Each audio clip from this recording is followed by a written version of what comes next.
Vous évoquez l'individuation. Est-ce que vous pouvez nous expliquer en quoi ça consiste? Alors, l'individuation est un terme jungien qui signifie se libérer du poids de la famille et de la culture, du poids de nos conditionnements.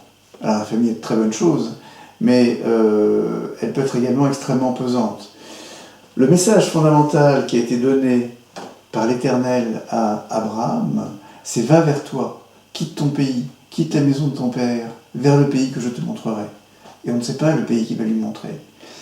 Et « Va vers toi », c'est aller vers son être essentiel.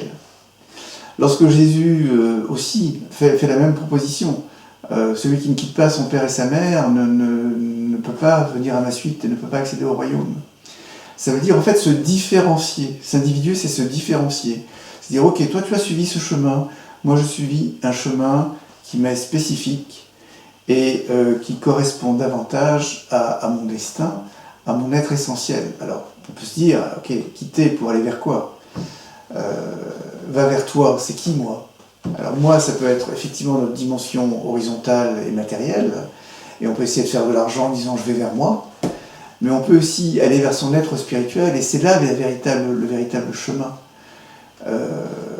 Et l'objet du coaching biblique, justement, c'est de permettre d'aller vers cet être essentiel qui nous anime. Donc s'individuer, c'est se libérer de la perpétuation de l'ancien. Pour revenir à l'exemple d'Abraham, Abraham, le père d'Abraham, était marchand d'idoles. Donc si Abraham avait continué comme son père, eh ben, il aurait été marchand d'idoles. Alors qu'il a entendu l'appel de ce germe divin qui est en lui, de ce Dieu qui est à l'intérieur de lui, et qui lui parlait, et qui l'invitait à quitter tout ça, et aller vers un pays qu'il ne connaissait pas. Et donc, s'individuer, c'est se différencier. Un modèle d'individuation, c'est Jésus.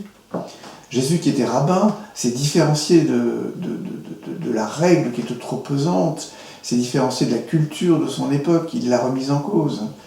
Alors que les femmes étaient dévalorisées, il était proche des femmes, alors que les pauvres étaient également dévalorisés, il était proche des pauvres. Donc il a su se différencier de la culture ambiante et de la culture, notamment des pharisiens, qui étaient ses congénères. Donc nous sommes invités aussi à être à l'écoute de cette voix subtile, de ce chemin, de cet esprit qui nous habite, pour aller vers véritablement ce qui est essentiel et suivre notre propre voie. C'est ça l'individuation.